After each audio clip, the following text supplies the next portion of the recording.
So how do you become the most placeable applicant? How do you get the offer? And how do you fit into a culture? Well, fitting into a culture is pretty obvious. You're going to get a gut feel on that. So let's focus on the other two. One of the other two is the most placeable applicant. To be the most placeable applicant, when I'm a recruiter, I would give you a list, and the list would say, here are the 10 things you need to do to be a most placeable applicant. And what I mean by that is you have to return my phone call quickly. You have to be presentable. You have to speak well. You have to care. You have to be responsible. You have to put your best foot forward. You have to start marketing and branding yourself and thinking about all the good and positive things that you've done. You have to have good examples. You have to do research. You have to ask great questions when you're on an interview. You have to be likable. You have to be trustworthy. You have to be nice. You have to be friendly. You have to care about other people and not think all about yourself. You want to make it a dialogue between you and the interviewer as opposed to it being all about you and getting this job. No, you want to kind of interview them as they interview you so you can see if this is a match in a marriage more so. And so those are some ways that you become the most placeable applicant. You also practice answering questions and asking questions before you go into the interview. So that's how you become a most placeable applicant, and that's how you would be one of my top 10. And I almost always placed my top 10 applicants out of the hundreds of people that I would interview or I would talk to or I would see resumes of. So there's your MPA advice. And you can replay this if I said it too fast, but I'm very passionate about what it takes to get a good job or a career. And the next is getting the offer. Well, getting the offer has a lot to do with everything I just mentioned. But in addition to all of that, if you really want to get an offer, you have to go in there like you own it. You have to go in there like you've got it. You got to go in there with confidence. And what helps with building confidence is what I talk about almost in every program, which is breathing. So let's try it now. Inhale. 1, 2, 3, 4. Hold it. 1, 2, 3, 4. Exhale. 1, 2, 3, 4, 5, 6. And again, inhale. 1, 2, 3, 4. Hold it. 1, 2, 3, 4. And exhale. 1, 2, 3, 4, 5, 6. You have to do this like a ninja. You have to be the breathing ninja. Because when you're going into an interview, we usually stop breathing and we go, we choke. You can't nail it if you're going to choke. So instead, what you can do is you can breathe. Breathe in the car. Breathe in the traffic if you're in traffic. Don't run late. You definitely, as a most placeable applicant, have to be 15 minutes ahead of schedule. In the lobby, 15 minutes. Not looking for a parking spot, 15 minutes. So you want to breathe while you're looking for the parking spot. Breathe when you walk into the door. Breathe when you walk in the elevator. Breathe all the way up to the floor. Breathe in the lobby. I'm not talking hyperventilating. No, I'm talking inhale. Hold it.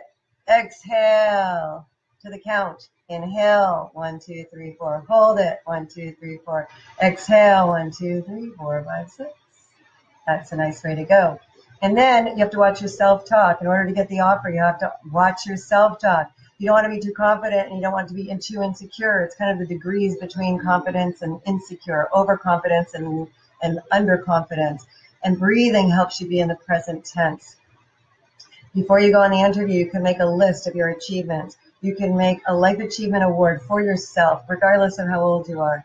I know when I was 21 and I was interviewing for my first job, my life achievement award said that I was a springboard diver at the Roxbury Swimming Club and that I won the most improved award that my coach told me was the best award because it meant I was constantly improving myself as opposed to just having the talent to get the high scores. And that stuck with me and gave me the confidence. I was a speaker. My parents taught me how to be a speaker because they owned the Baldridge Learning Center in Greenwich, Connecticut. And so I learned how to be a speaker. So I knew I was a good speaker and communicator. And in the DECA Club in high school, I won the interview award because I guess out of 50 people in high school, was the best one in the mock interview we did at the contest. And I got to go to the next step. I didn't win the states and I didn't win the nationals, but hey, I won the regionals and that's on my Life Achievement Award. So what is it? I'm a positive person. Like, write 10 things about yourself before you walk into any interview and look it over and remember how good you are. I have a really great friend. Her name is Sue Cronin. And I was feeling very, very intimidated by a big cheese guy that I was going to be meeting with to do some collaboration on a project. And I said, gosh, I'm so intimidated. Look at his credentials, and I don't know if we're going to work together, and I really want this. And And she said, Joy, do you know who you are? I said, yeah, who? She said, you're Joy Baldridge. You're Joy Baldridge. What do you mean you're intimidated by this guy? And it's so funny because when I heard that, it just got me much better in the meeting. And no, we never even did the deal, but it didn't matter. It doesn't matter if you get the offer or you don't get the offer. I mean, what will be will be. What matters is that you know who you are, you give it your best shot, and then you let the chips fall where they may, because, you know, you have to control the controllables. Of course, we'd like everybody to say yes. Yes, we want them all to say yes, and you to say yes to the job. It's a two-way street. They want you to say yes as much as you want to say yes. But if you don't get the job, it's okay. But it's only okay if you're flexible and adaptable. AFA all the way, always flexible and adaptable. So what did I just say? You got to keep breathing. Keep breathing, because when you breathe, all is well, all is well, all is perfectly well and unfolding as it should. So stop with all the pressure. Control what you can and let it all go. You want to be like Bob. Remember Bob? You know Bob, right? His name is Bob, and he spells it backwards. He's my favorite stress buster guy. I'll send you a Bob if you send me your address. Just write in your address, and you can have a bag of Bobs. I'll even give you 12. We're getting some people for that offer. Awesome. So, you know, you want to be like Bob, cool Bob. You know, cool dude.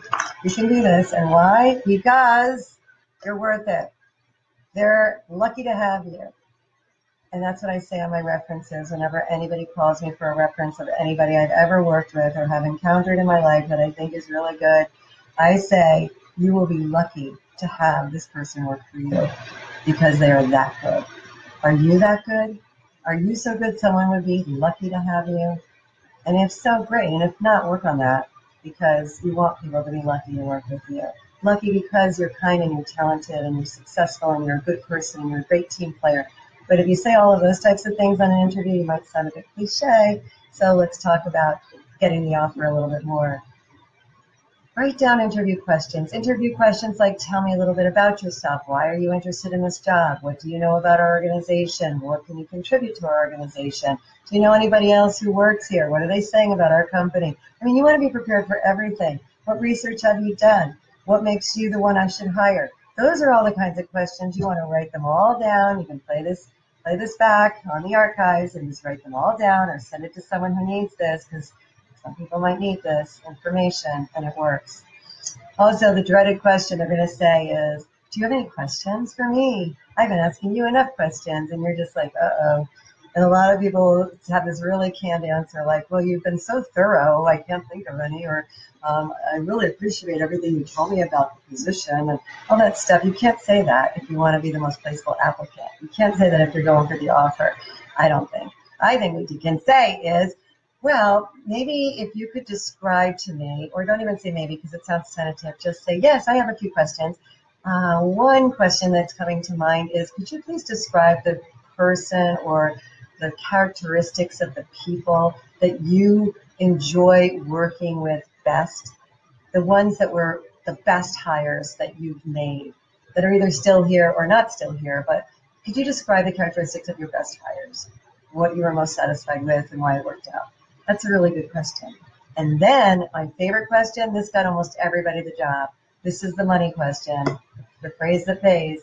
And you say, and also, could you tell me some of the things that would actually exceed your expectations? You've shared the job description with me, and I can do everything that was mentioned very well. I have the experience for it, and I'd love to do it. It's work I'm passionate about. I was just wondering or curious about what exceeds your expectations, what's off the job description, beyond the job description, something that, or several things that you've seen people do who work here that you just say, wow, they are incredible. They really are such good people to work with. I'm so glad. I'm proud to be working with that person.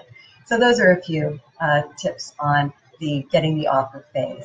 And of course, the culture has to be a fit, so you have to determine that. So just to wrap up, because we only have about 4 to 6 seconds, you want to be the MPA, you want to go for the offer, and don't look back. You can always say no, and finally make sure it's a cultural fit. And so now I'll sign off. This is Joy Baldridge. I'm wishing you to bring a little more joy to your world in this segment, 20 minutes of joy in the morning. Hope you nail it. Get the job. You can do it. Bye. I have to find the button. This happens every time. Okay, my mouse pad is stuck. Bye. Get the offer.